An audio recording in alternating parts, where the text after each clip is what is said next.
All right, let's go ahead and get started. So it's my pleasure this morning. Why is a cardiologist up here introducing this speaker? Well, we'll get to that. So it's my pleasure to introduce Dr. David Horne to join us today for Medicine Grand Rounds. He's an associate professor of medicine at the Division of Pulmonary, Critical Care, and Sleep Medicine at the University of Washington. Also an adjunct associate professor of global health and the associate chair of diversity, equity, and inclusion for the Department of Medicine. Dr. Horne got his MD from UCSF and completed his residency and chief residency at Yale New Haven, then did fellowship in pulmonary critical care at University of Washington, followed by an MPH with research in focus on TB. His clinical and research interests center on the diagnosis, treatment, and prevention of TB, with a particular focus on TB and HIV co-infection, and the development of new diagnostic tools and the implementation of public health interventions to control TB. He's been continuously funded by NIH and other agencies for over 15 years. Currently, he's the principal investigator on multiple grants, including an R01 focused on today's talk, focused on the aerobiology of TB and transmission. He's co-authored or authored over 50 publications in leading medical journals, including Lancet Infectious Disease, Blue Journal, and CID. A sought-after speaker, Dr. Horne has presented his work at numerous national and international conferences and grand rounds. And he's had personally mentored over 20 individuals throughout his career in multiple specialties. In addition to his research and his clinical work, he's a dedicated educator and has served on several numerous national and international committees and several awards, including for teaching. I first met Dave as a fourth-year medical student at Yale, and I remember vividly going to his morning reports, and I still remember a couple of teaching points he actually made that I still use today. One of my most cherished memories at Harbor View Medical Center, where I reconnected with Dave, is just walking by his office and having just like these ad hoc talks, which were a lot of fun.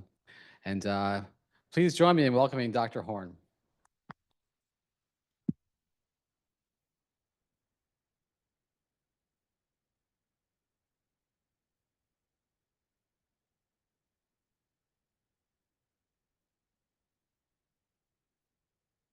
Thank you, Zach, for that kind introduction. And thank you for inviting me out here. It's wonderful to be out here. And I also know your department chair, Dr. Schnapp. When I arrived at UW for training, Lynn was one of my attendings as well. So it's nice to see some friendly faces here.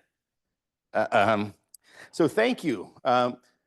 So a cardiologist brought me out here. It's a little strange. And I was up all night trying to think about a way to mention the heart in my talk, and I didn't come up with one. So, so here we go.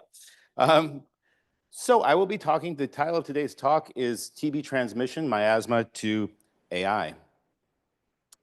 I have no conflicts of interest to disclose. Here's the objectives: to explain TB global and domestic epidemiology, summarize the transmission of aerosolized infectious diseases, and define subclinical TB, abbreviated SCTB. But this is my outline. So I'll be trying to talk to you about why TB is of massive global significance in terms of death, disability, and poverty. That TB control in high burden settings will necessitate interrupting transmission, which is just, there's massive amounts of ongoing transmission. And in part, that might be facilitated by identifying who is most infectious and, really figuring out what is the role for active case finding.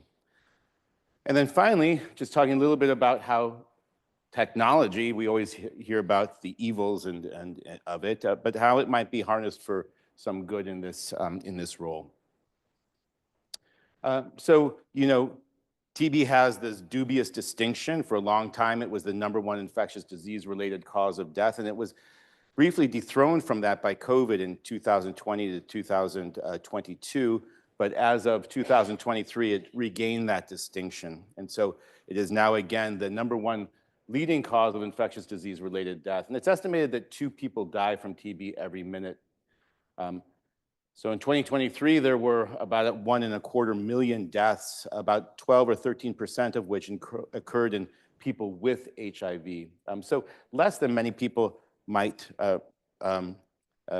think, actually, that bigger risk factors in terms of population attributable risk are things like malnutrition, which probably accounts for 23% of the TB cases worldwide, diabetes, and smoking. It remains globally among the top 10 leading causes of death. And on the right, you can see this nice graph that shows there's been a steady decline in the number of TB deaths from 2010 and even before that through 2023. We see this blip during the pandemic. So it's estimated that the pandemic led to about 700,000 additional TB-related deaths just because of disruptions in the public health care system. But this rate of decline is really unacceptably slow, especially when you think about what harnessing the world's will in terms of COVID achieved. But people are complacent. TB's been around for 100,000 years. It's shaped human evolution. So people don't really act like it's something that we can end. So the global burden of TB is not uniform.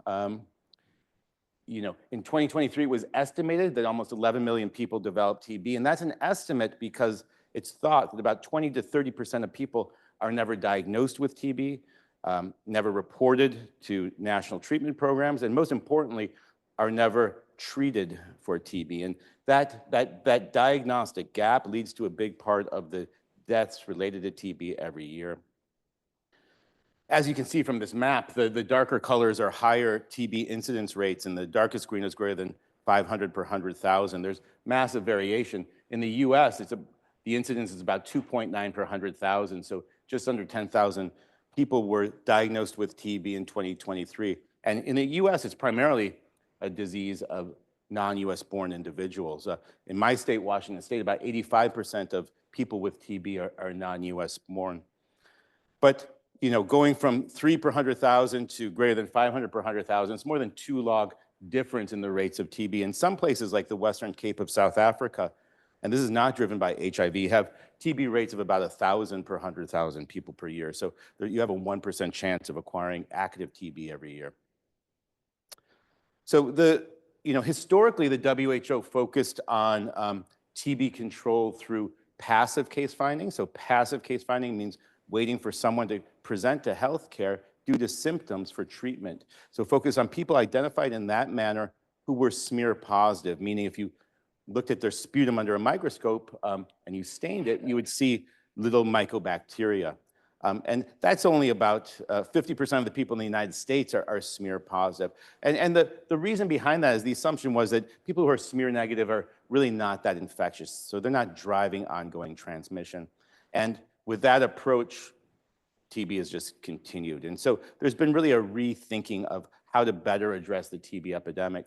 But the WHO, since the 90s, has set ambitious targets for TB and often has had to push those targets back. So in 2018, they set a target of saying, we want to eliminate TB because we can't eradicate it. We don't have it's in a latent form and we don't have a 100% effective vaccine. So we want to bring it down below 1 per 1 million people. And so here's our goals. By 2035, we're going to reduce, compared to 2015, the number of deaths related to TB by 95% and the incidence of TB by 90%. And then we're going to reduce the percentage of people affected facing catastrophic costs due to their TB diagnosis to 0%, although we don't know how many people that is in 2015. And this year, right, we're 2025 now, these are our sort of interim goals, 75% and 50% reduction in death and incidence. So how are we doing? Well, some countries have actually hit those goals, but overall, we're not doing great. As you can see there in 2023, we only had an 8% reduction in the TB rate compared to 2015, and that's nowhere near 50%. Deaths a little bit better, 23% reduction, again, not achieving our 2025 milestones. And then now we know how many people face catastrophic costs due to their diagnosis of TB. It's about 50% of people. And so that's the number to work on. So so hopefully and you probably already knew this, that TB remains a huge problem in the world. Not in the United States so much, although if you ever take your foot off the gas pedal in trying to address TB, lessons have told us again and again, it will come back. But this is this miasmatic theory of contagion, which was thought to be how disease or even things like malnutrition spread. And this is from the 1st century of the Common Era. For when the morning breezes blow toward the town at sunrise, if they bring with them mist from marshes and mingled with the mist, the poisonous breath of creatures of the marshes to be wafted into the bodies of the inhabitants, they will make the sight unhealthy. And Zach, being the Renaissance man, he probably could have just closed his eyes and recited this if I had said, what did Vitruvius say in the 1st century? But I didn't want to put him on the spot. So it doesn't come off of the marshes, but in many parts of the world, high-burden areas, there is 80% of TB transmissions occurring outside of the household. We don't know where it's occurring. Maybe it's in a little public transport, maybe it's in a public marketplace, maybe it's in a church, but there is just massive amounts of TB transmission probably going on in much of the world. And so this theory is closer to probably the reality than we realized. Okay, so here is a figure depicting the pathogenesis of TB, right? You start with someone, it's an airborne disease, so someone coughs it up, and someone who's susceptible inhales it. And about 30 to 40% of people go on to have evidence of latent TB infection, meaning if you query their immune system, you'll see that it actually says, yes, I've seen TB before. And most of those people, 90%, will die from heart disease or an accident, or it'll never bother them, or old age. But about 10% of people throughout their lifetime may reactivate, meaning they go on to become symptomatic and develop, or not symptomatic, and develop evidence of TB that you can probably culture it out of their sputum, and you may see chest X-ray changes. And about half the people, it's thought, that happens rapidly, within 2 years after that initial infection, and the other half, it happens more slowly throughout the rest of their lifetime. Now, in one of the key burdens, so a couple key differences between high burden and low burden. High burden, 80% of the transmission happens outside of the household, whereas a place like the United States, 80% happens within the household.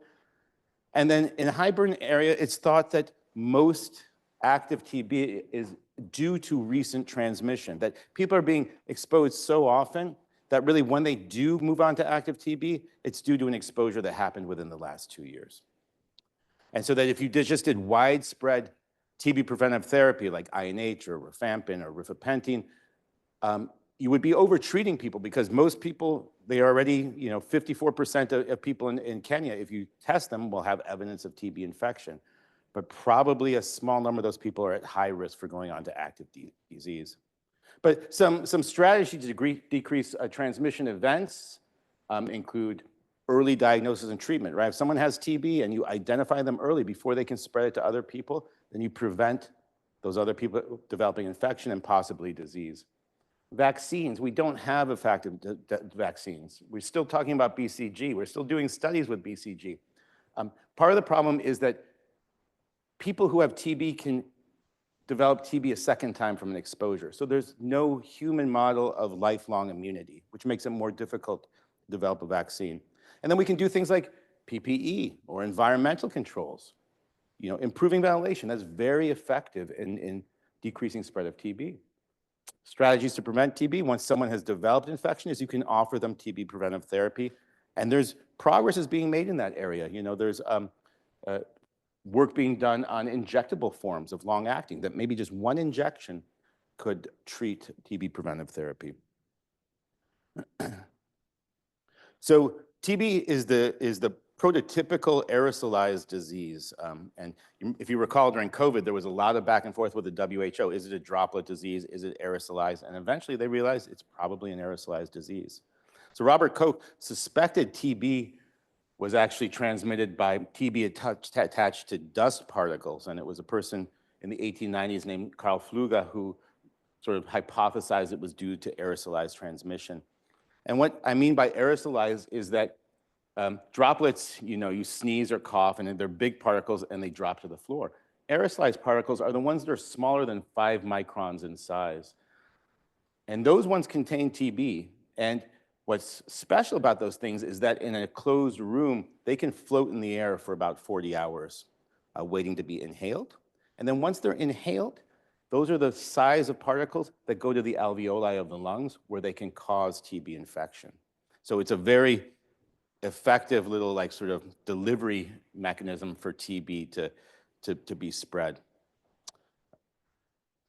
There's a lot of variability in infectiousness of people with pulmonary TB. So we typically estimate someone's infectiousness through, oh, is it smear positive? Do we see it under the microscope? Oh, we do. How much is there? Is it, oh, it's 4+? Well, that person is highly infectious. But that correlation with aerosolization and other measures of infectiousness or transmission is a poor one. And why is that? It's because sputum, sputum is not what the means of spreading TB. It's a means of putting it onto a plate and looking at it. So sputum does not equate with aerosolization. And a big part of that is probably variation in particle sizes that someone produces that are full of TB between different individuals. So we don't have great clinical measures of TB infectiousness at this time. On the left are ones related either to the host, to either the sputum, so bacillary burden, sputum smear. There's an example of a smear with the little red things being TB. Time to detection of culture growth. Gene Expert, which is one of many, but the most common worldwide. It's a PCR-based test. It's a rapid test that detects TB, and you have a cycle threshold from it. These things are all related to bacillary burden. Cavitary lesions of the lungs and extent of chest X-ray involvement are related to bacillary burden and perhaps also to mechanics of how someone can express or aerosolize TB. Other cough frequency has been shown to be correlated with TB infectiousness. Younger people are typically more infectious. If someone drinks or smokes, they're more infectious. And if someone has a person with HIV who is untreated with ART is probably less infectious. Then we have other measures that measure either transmission, these ambient air sampling like the exhaust chamber, or estimators of aerosolization. So there's the cough aerosol sampling system, which I'll talk about we use in our studies. There's face mask sampling, and then there's this respiratory aerosol sampling chamber that a group of Robin Woods in South Africa uses. And these all try to sort of capture aerosolized particles to quantify the amount of TB in them.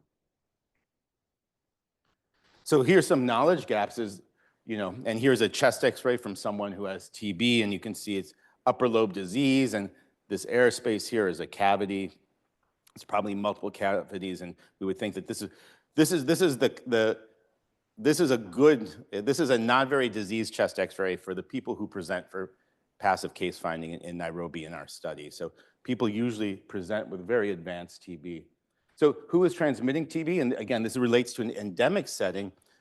Greater than 80% of transmission events are outside the household, but we don't know where they occur for the most part. How do we identify the most infectious people, given that smear status or experts' cycle threshold are not great estimators of that?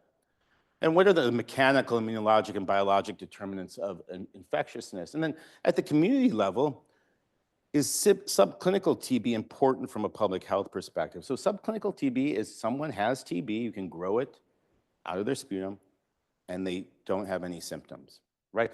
Under that old WHO strategy, you would never have even bothered looking for them, thinking that they're probably not going to be that infectious. And the thought process around that has changed dramatically in the last few years. What is the role of cough, and is it necessary to spread TB? If you have TB in the lungs, can you spread it just by exhaling? And then, are there cost-effective ways to actively find people with TB, especially those who are asymptomatic?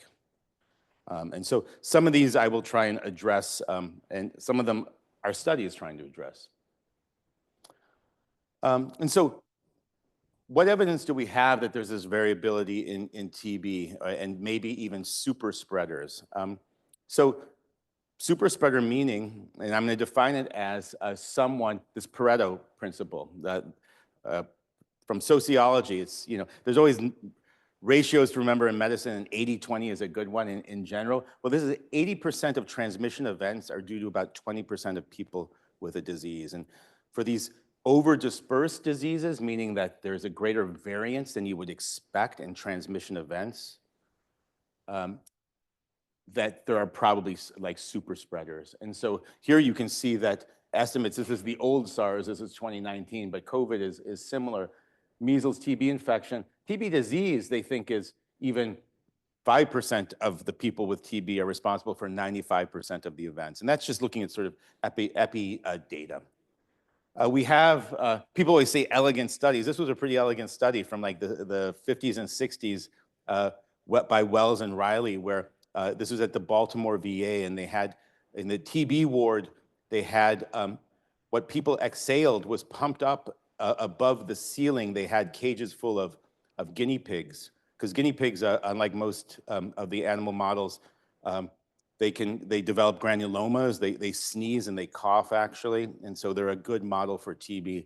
And there was like 150 guinea pigs in this cage and being sort of, just constantly exposed to this exhalation from people with TB, and some of whom were in there prior to treatment. And what they found from a number of different studies is that, 13% of the patients were responsible for all the guinea pig infections. In a different study, 4% of patients produced 3/4 of the guinea pig infections, suggesting that some people are more infectious and some are less infectious. And then there's a whole bunch of different studies of sort of case outbreaks and whatnot in the literature. But just here's from a multi-year study from Rotterdam in the Netherlands that showed that, 1/4 of people with smear-positive disease, so amongst all people with smear-positive disease, just 1/4 of them were responsible for the overwhelming majority of household contact infections. HHC is household contact. And it happened to be younger people as well. So I've said that, we don't have great clinical measures for infectiousness. One of the studies that we use is the cough aerosol sampling system, so CAS. It's the best validated measure that we have, but it's cumbersome, it's difficult to do, of infectiousness. It was developed by Kevin Fenley, who's a pulmonologist. He's now at the NIH. About 20 years ago, he developed it when he was in Denver. And what you have is someone who has TB will, they'll have a mouthpiece and tubing, and they'll cough forcibly into it for 5 minutes. And there'll be a vacuum pump channeling air through this chamber, and this metal thing is a 6-stage Anderson cascade impactor, meaning that airflow circulates through it, and each level is separated by a plate with progressively smaller holes. So, if an aerosolized particle is too big to go to the next level, it settles on that level on which there's solid media. And so, the smallest particles, about, half a micron, are down here, and the biggest ones are up here. And so what you can do, if someone has TB, about 20 to 30% of people that you do this on that have TB will have growth on one of these plates that you can see here. And then you can count the colony-forming units to even try and further differentiate infectiousness amongst those who are cough aerosol culture positive. So you can be positive or negative, and then within that positive group, you can count the colony-forming units. And, just from so not to go too much into this, but each blue dot is a person, and what you can, on here is their sputum result. There's sputum smear, 4+ to sputum negative. And these red bars indicate if the CAS, they were cough aerosol culture positive, they had any growth. And you can see while the majority of people that had CAS positivity had 4+ disease, the majority of people with 4+ disease were CAS negative. And there were some people that had 1+ disease that were CAS positive. And this just shows that smear, it correlates, but it's not a great correlation. And this is just to show that CAS positivity correlates better with skin test and interferon gamma release assay conversion than sputum state. And it's been associated with multiple other outcomes, including the magnitude of like your interferon gamma response, or your skin test induration, or active TB in household contacts as well. Okay, so we use this study. We have a study called TBATE, TB Aerobiology, Infectiousness and Transmission, which is funded through an R01. And we have just fantastic colleagues, collaborators in Nairobi, Kenya, at KEMRI, the Kenya Medical Research Institute, the Center for Respiratory Diseases Research. The head of that is Dr. Vidal Sanduba. And then my other co-PI at University of Washington is Tom Horne. This is Kevin Fenley, who developed CAS. And so, we're running, it ends in June, and so we're wrapping things up. But our overall goals were to try to develop earlier detection of TB through accurate, cost-effective point-of-care tests, and then to try to identify the people most infectious with TB, and then to just investigate the pathology and the immunogenetics of TB infectiousness.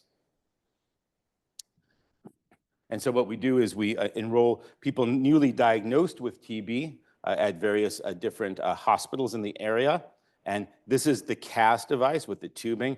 That Anderson Cascade impactor is inside here. This is actually just a modified soup pot, which holds it on the outside. And then people get chest x-rays. They're followed up for actually 12 months. We do recordings to try and analyze their costs, both with smartphones and with dedicated microphones and biospecimen collection. And one of our more junior colleague now does assesses for post-TB lung disease with spirometry and DLCO and chest CTs. And so a whole bunch of different studies. And we also enroll their household contacts to see if these estimates correlate with evidence of transmission. And so this is from our study. We now have twice as many, or more than twice as many patients, but what you can see here is, here's the cascade impactor, and we can see that in our study, there was TB cultured from all the plates. Plate 1 is the one with the biggest particles. Usually you see culturing of TB if you're gonna see it from plate 4, 5, and 6, which are the smallest particles. And we did see it mostly from those particles, but from plates 1 through 3 as well. And here you can just see that these dots are whether or not there was growth on CAS, and then below we see their smear status from negative, scanty, very few TB were seen, through 3+, the highest level. And you can see even people that were smear negative, one person had CAS growth. And then here you can see that there's quite a big difference in the colony forming units from 80 down to 1. And so within CAS positivity, there is also a range of infectiousness. And again, it correlates, but there's many people who you would think are not infectious that per this are probably highly infectious. And this is just by sort of outcome. So remember, if you had CAS growth, you're CAC positive, cough aerosol culture positive, or you were negative if there was no growth. Everyone was untreated with pulmonary TB, most of whom had terrible chest x-rays. And we saw that factors that were differed between those groups were that people who were CAS positive were typically younger. They had a higher MUAC. MUAC is mid-upper arm circumference, and that's used a lot in the pediatric literature rather than BMI, for instance. I think it's better correlated with Z-scores in kids. But it's also used in older adults. And in many studies, it correlates better with outcomes and mortality than looking at BMI. And they measure slightly different things. BMI is just influenced by loss or gain of adipose tissue, whereas your mid-upper arm circumference is influenced by adipose tissue, but also loss of muscle. And so what we see is that people who have preserved muscle mass are more likely to be infectious. We didn't see any difference by HIV status. We did by chest x-ray, cavitary lesions. Lower cycle threshold means higher bacillary burden. And C-reactive protein, just a non-specific measure of inflammation, was quite a bit higher in people that we estimated were more infectious. And so does CAS correlate with outcomes? Well, we saw that amongst household contacts, if they were household contact of someone who was CAS positive or CAC positive, 85% were quantiferon positive. And if they were CAC negative, it was just 52%. And we have looked at other groups, and without recent TB contact, and the background rate of quantiferon positivity in Nairobi is about 54%. So we see that these were about background, and these were much higher than background. And when we looked at a multivariable model of what were the best predictors of whether someone a household contact was going to be quantiferon positive, we saw that the best predictor, well, the things that remained were that age of the household contact. So if you're older, you're more likely to have TB infection. That's not surprising. You have more years to accrue to be exposed and develop it. If the person you were living with who had TB was a person with HIV, you were less likely to be infected, so suggesting that HIV infection untreated makes you less infectious.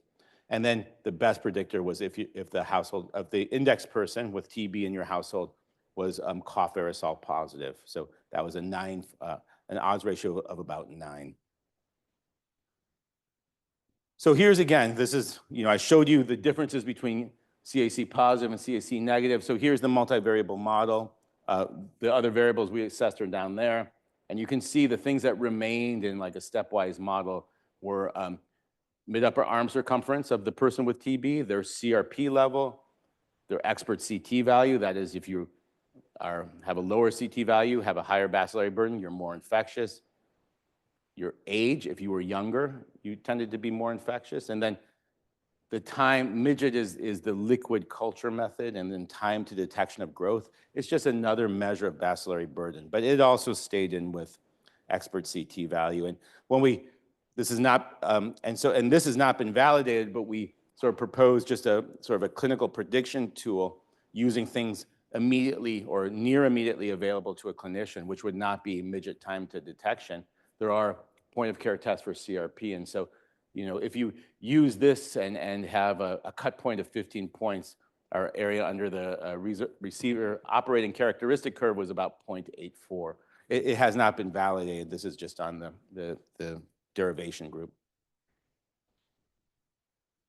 And so some of those things I showed before. So, CRP level between, so people who are more infectious seem to be more inflamed.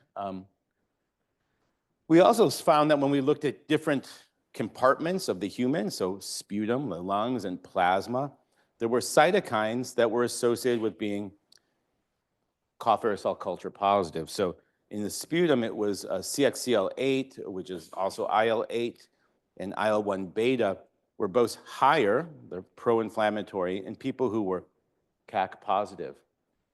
Interestingly, and I don't have a great reason as to why this is the case, TNF is lower in people that are cough aerosol culture positive, which makes sense from, when we're seeing things like a higher preserved muscle mass. But from other points, it needs to be explored further. But this finding, it was highly significant, and then it was robust in multivariable analyses when we adjusted for age and bacillary burden and sex and cavitary disease. So it's an interesting finding that needs to be further explored.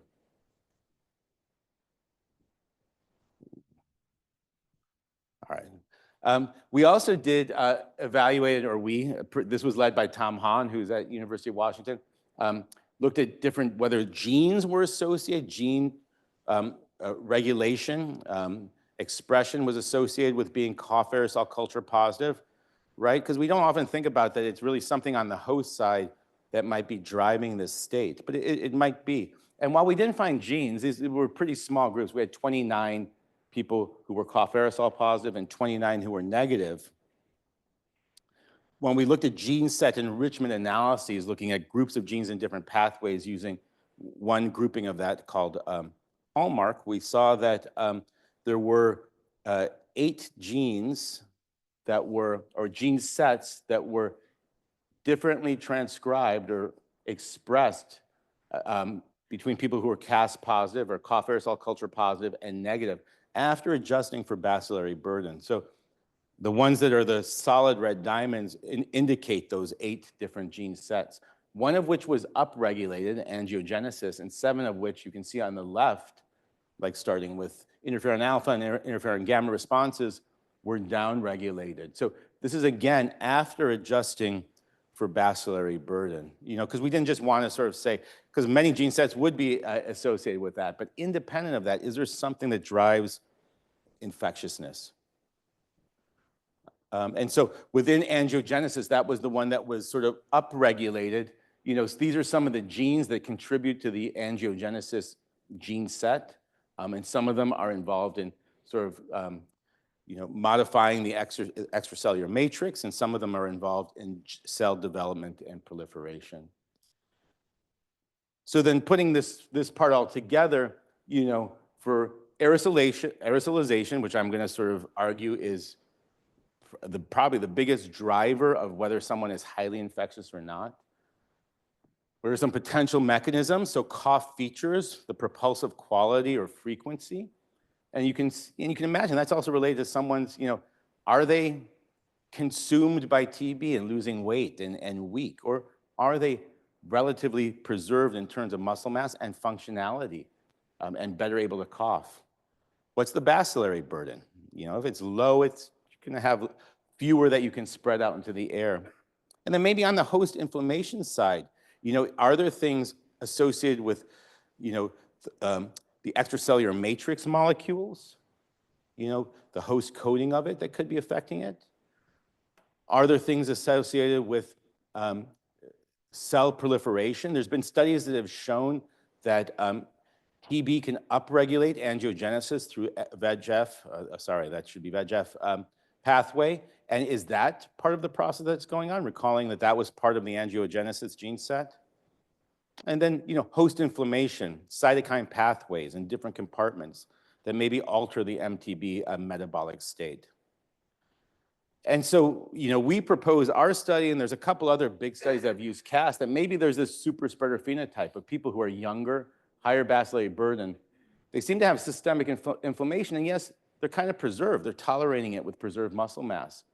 And one other study showed that people with fewer symptoms aside from cough are more infectious. So these would be the people, the perfect vessel to spread TB, right? You still feel well enough to hop on public transport and go to work and all these things. So this is something that just, this is really just speculation at this point, but I think that there's some data to support that. Just briefly, is cough necessary? I spent all this time talking about cough. There's been some very recent interesting studies since probably 2020, 2019. One person that we collaborate with, Caroline Williams in Leicester in England, she has these PVA strips she puts on just surgical masks. They have to be tight-fitting, otherwise you're not going to detect it because the TB escapes. And then if you have someone with TB wear it, you see these different patterns and then you take those masks or those strips, dissolve them, and test for part of the TB genome, either with an expert device or looking for an insertion sequence. And you can detect it in different patterns in different people. Some people are high variable from their mask. And it has no bearing, no association really with their coughing. Some people are consistent producers, just produce the same amount while they're breathing. You're not asking them to do anything. If they want to talk, they can talk. If they want to just breathe, they can breathe. And yet you can still detect it from a lot of people. Again, no relation to their coughing. Low variable producers or negative producers. Whether this causes disease in others, we don't know yet. But in our study, we've done it on a small number of people. Their CAS findings in these orange bars don't really correlate. They don't correlate at all with what you see on their masks, whereas CAS does correlate somewhat with their smear status. So the meaning of this needs to be further looked into. And then I showed you this space AG chamber from South Africa. They do this Trehalose assay to look for viable TB, and it's very strange, potentially paradigm changing, but whether someone is doing a forced vital capacity, so exhaling as big a breath as they can, or just breathing, tidal breathing, or forcing a cough, this machine in South Africa collects TB from all these people. And while there's more in a coughing, they argue that the amount of time you're breathing throughout the day, that you're more likely to produce TB. So again, whether this causes infection in others, we don't know yet, but it makes it seem like, some of their studies make it seem like it's raining TB from the sky in South Africa. And they're very good investigators, and it's just very puzzling and needs to be followed up on. So a little bit on subclinical TB, or as the WHO recently called it, asymptomatic TB. So it's TB where you can grow it out of the sputum and someone denies symptoms. Maybe you're just asking about cough, they say no cough. But if you go deeper, in other studies, do you have fever, weight loss, night sweats? None of those. And there's recently been lots of attention about it because if you do these prevalence surveys where you go door to door to everyone in a community high burden setting, and if someone's 15 years of age or older, you get a chest x-ray on them or ask them about symptoms. So triggering it as a chest x-ray, about 50% of people in those surveys are asymptomatic and yet they have TB. They're PCR positive or they grow it out of their sputum. And the thought is that modeling suggests this may be a major driver of TB transmission. Those people who are without symptoms may be causing more than 2/3 of the TB transmission events. So one would argue then to end TB, you need to identify these people to treat them. And this is just showing over here, that gap between people who are thought to have, estimated to have TB, and people who are reported. And it's closing, but it's still a pretty big gap.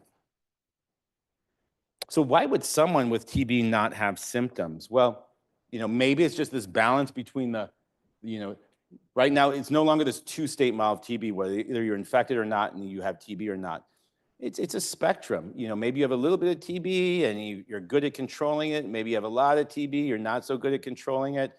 Things can push you one way, like HIV infection, or push you another way, like the bacterial load. So someone with TB might not have symptoms because of how you ask the question. Maybe because of stigma. Like in a lot of places, if you are diagnosed with TB, people will assume you have HIV. And so maybe you don't want to talk about the symptoms. Or maybe you smoke or you have a chronic cough. Oh, you mean, have I had a cough for a long time? I thought you meant, did I have a cough for the last 2 weeks? Oh yeah, I've had a cough for a year and a half. And in high burn settings, people are thought to have TB for 2 years before being diagnosed. So, or they might just be unaware of the symptoms that are present as signs, or they might be truly without symptoms or signs. So if they're not coming to you through passive case finding, you're probably going to have to go to them through active case finding, look for them in the community. And this is not so far-fetched. It was done in like North America and Europe prior to like the 60s. And in fact, in 1953 in the United States, 16 million Americans, 10% of the population was screened for TB with chest x-rays. It is a strategy that was used throughout the well-resourced world. This is just to show that our screens for TB, our cough screen only has about a 40% sensitivity. Any TB symptom, they're estimating here 70%, but if in fact half the people are asymptomatic, it might be lower than that. Even chest x-ray, and this is probably an overestimate, you can find TB in some people who have a normal chest x-ray and no symptoms. There's a lot that we still are learning about TB. But I would argue that still assessing for cough in someone who's asymptomatic may make sense because, for instance, I'll show you our cell phone monitoring in Kenya, but when we had 17 adults who denied cough were asymptomatic, if you did cell phone monitoring on them to look for cough as a sign, 70% coughed frequently when you monitored them for 2 hours. The median number of coughs per hour were 20. And one person had 116 coughs per hour, and yet they said they didn't have cough. So there may be a role for monitoring in that setting. So we work with a couple of investigators. This is Madhuja Sharma was a graduate student. Shwetak Patel is a PhD in engineering and at UW and works with Google. And so, there has been work about cough features. There's this developing field called acoustic epidemiology, using sounds to try and change health outcomes. There's a lot of obvious interest in it, both from healthcare professionals as well as from people who make money, because you could imagine Alexa could be monitoring you for a cough and tell you there was something concerning there. So there's a lot of interest in it. There's been a lot of studies, particularly during the COVID era, and in part because we became cognizant of the fact that cough could clear a room out, right? In COVID, right? People are more sensitive to cough, and so. But prior studies did things like ask people to do forced coughs as opposed to passive cough, waiting for them to cough on their own. And forced cough may be more sort of reflective of phonation and what your vocal cords are doing. Now, those studies found high sensitivity and specificity, but often they were done, we're going to do all the people with TB in a clinic, and all the people without TB, we're going to have them do a forced cough over here in this classroom. And maybe the computer is being trained on the sound of, there's always buses driving past that classroom, and what really it's detecting is the bus, and it has nothing to do with sort of cough features. Again, with COVID, there's been variability. There's been a lot of variability in the data sets, which is problematic.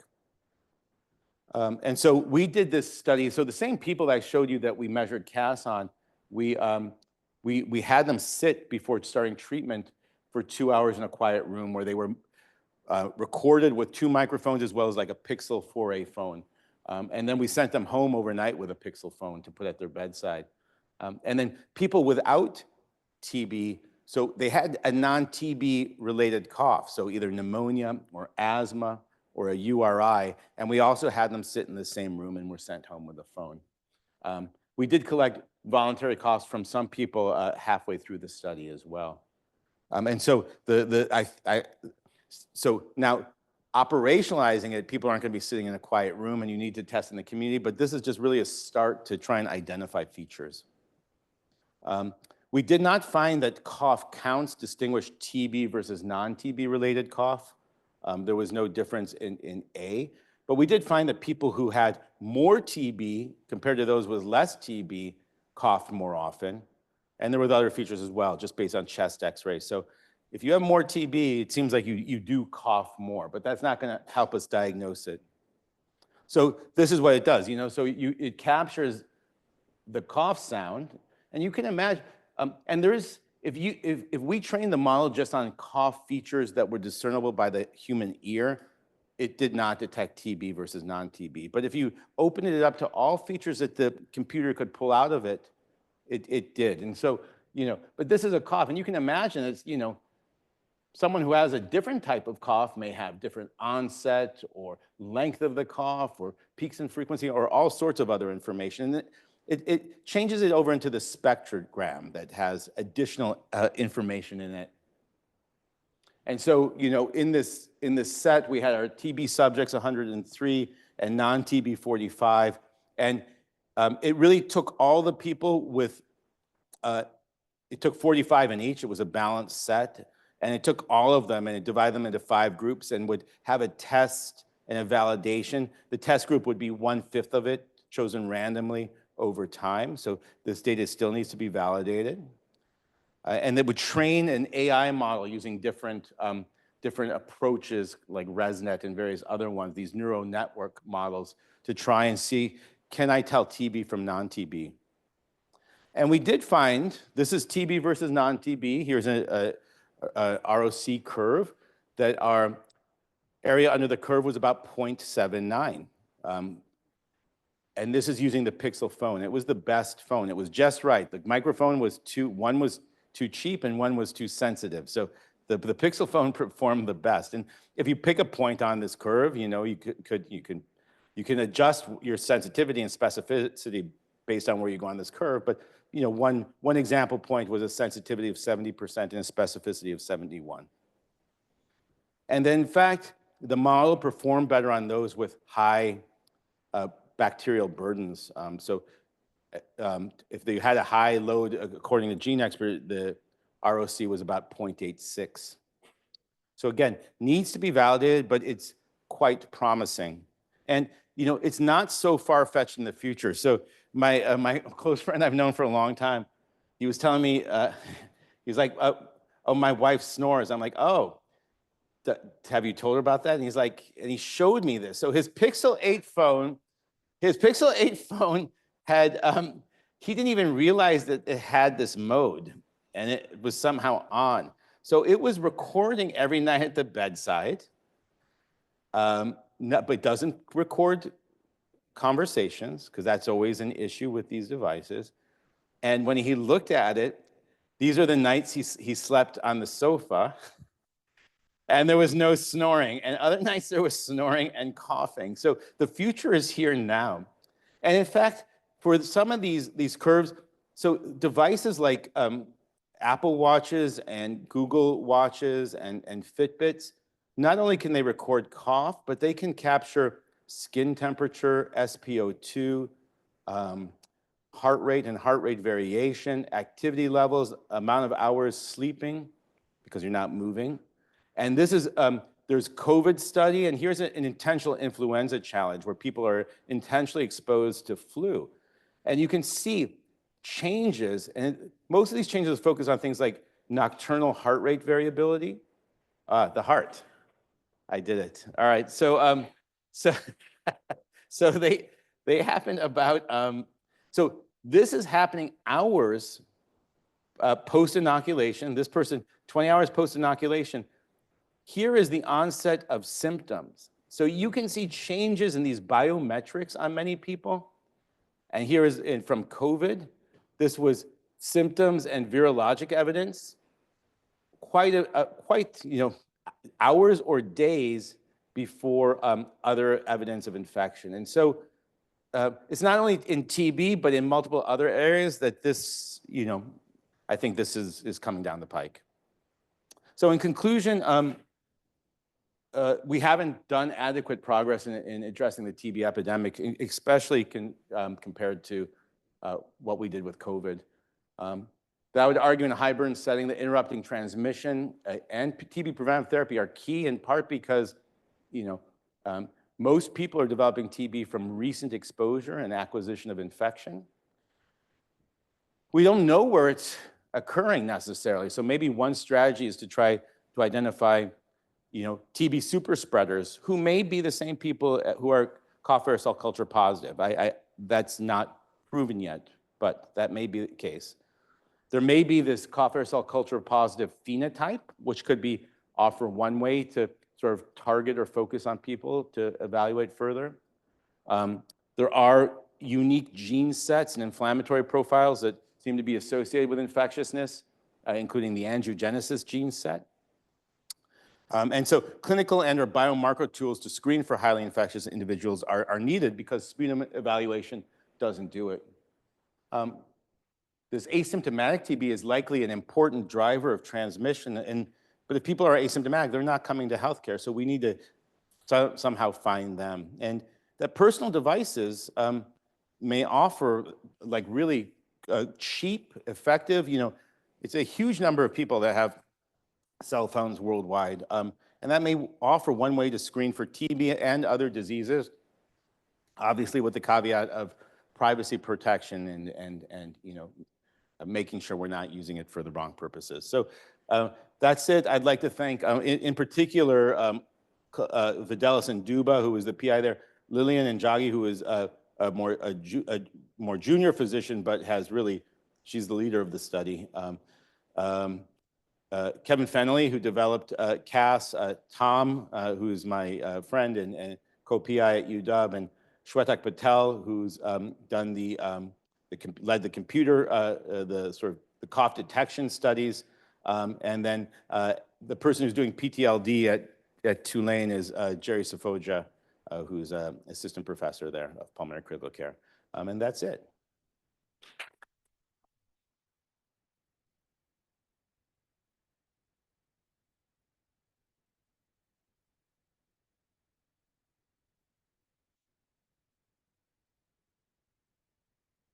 Great talk, Oh, Dave. thank you. Take it and I will ask the first question. So from the cough studies, the comparison was TB or no TB. How does are there distinguishing features of TB versus pneumonia or viral infections, et cetera? Oh, that's so good question. So multi-disease detection screens is the way to go. We did not have that many people with non-TB related cough and not enough with any one category, but that would be one way to go with a future grant to do that, because and really though, and another thing is, I don't know what feature of cough distinguishes TB from non-TB. There's a new grad student who's looking at that. So it's one of those things where it's kind of as big as your imagination can be are possible directions to go into. I'm gonna work our way up. I can come. Thank you, Dave. That was a great talk. Daud Sraj from Infectious Diseases. So one question, I mean, Gene Expert is really a major development in the diagnostics. And considering that subclinical cases can be actually identified by Gene Expert much earlier, why are we not driving actually more effort onto delivering Gene Expert technology to Sub-Saharan Africa than a lot of other innovative studies, going in, knowing that already what we know is fairly, well-documented science. Subclinical cases can be identified by Gene Expert because in many of the Sub-Saharan African countries that we go, they only do Gene Expert for sputum positive cases than all comers. I mean, so, Gene Expert is endorsed by the WHO. It's offered at subsidized prices for each cartridge. And I think probably each cartridge in the United States is $50 or more. Each cartridge of Ultra is subsidized, I think, at $8 now per cartridge. And there's been tremendous rollout of it. And yet, during this study, for at least 1/4 of the time, we were always able to order at the $8 price cartridges from the Netherlands. At least 1/4 of the time, the facilities we recruited from were without the cartridges. And it was not clear where the bottleneck was. And so I think any consumable that you need to deliver at site in some places, that's why I'm excited about things like cell phone. Because you can have it now. You need a connection, but all those things are there. So yes, I would agree with more experts, but I don't. There's so many bottlenecks that limit it. It's commonly taught that young children are not major drivers of TB transmission because they lack the expiratory force to really transmit. But yet that's clearly not the case for respiratory pathogens in general. Is there any reason to kind of question that belief? Yeah, that is it. Yeah, that for a long time the teaching was right. If a kid has TB, they're not the index case, and they're a marker of an adult with TB in the household. And when you look at it, often if there's an adult in the household with TB, it's a different strain. So they've gotten TB from somewhere else. I don't know the answer. So like our recruitment only included people 18 years of older. Even we did a prevalence survey and we only included people 15 years of age and older. CAS would be hard to do in younger children, I think. There's case reports. There was like a famous one from New England Journal, but like a 13-year-old who had cavitary disease. So clearly, they can. So there's always that answer with like pediatrics. More studies. They need to be included in trials. So I don't know the answer to it, but yeah, there are reports of kids that were the infectious source. And then a question from our online audience. Do you happen to know what the incidence of complications of TB are in Kenya, like TB pericarditis, osteomyelitis, et cetera? I don't know. Again, the means of looking for extrapulmonary TB, right? We complain about sputum, that always we need a non-sputum based test because a kid is hard to collect sputum in, a person with HIV, someone who's not coughing, but it's even harder to collect like pericardial fluid and other things. So I don't know. Again, I can't quote to you how much extrapulmonary TB and the sites of it in Kenya. So in in the COVID time, now we are monitoring water to be able to determine kind of how prevalent it is. I find it interesting we don't talk about monitoring spaces, especially I was surprised to learn, because definitely not in infectious diseases, that it's around for 40 hours. Why don't we use those kinds of detections to be able to figure this out? They do use air sampling techniques. I'm not like this industrial hygienist do it at all. There's studies from South Africa where they've done it in classrooms. Again, it's getting the equipment there and monitoring and everything. And in one study found in classrooms, the amount of detectable TB was the same as in HIV clinics, actually. And so there's a lot of, I don't know if it's raining TB, but there's a lot. But the other thing that I'm kind of interested in is, wastewater sampling for prevalence at least, and to try and determine maybe targeting places. It has, I don't know why it's mainly used for like viral diseases, and it can be detected in wastewater. So I think that hopefully, again, that would be for just to sort of say this might be a hot spot of TB. So that's another possible direction to go into. And I will take the chair prerogative and ask the last question. Sure.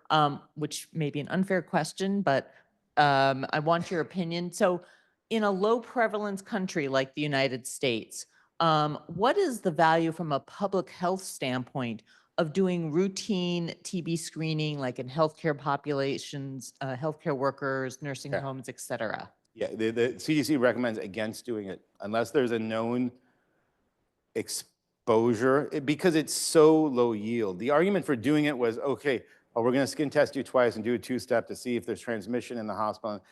But there's so little transmission in the hospital. And if there is, or if we think there is, then testing at that point is fine. So doing this routine testing, people misinterpret results. The variability in a quantiferon, if you have a low pretest probability, is awful. It's better to do a skin test in that. There'll be people that bounce around that positive zone. So CDC recommends against it for the most part at this point. Thank you. That's what I wanted to hear. All right. Thank you so much. Thanks for coming out.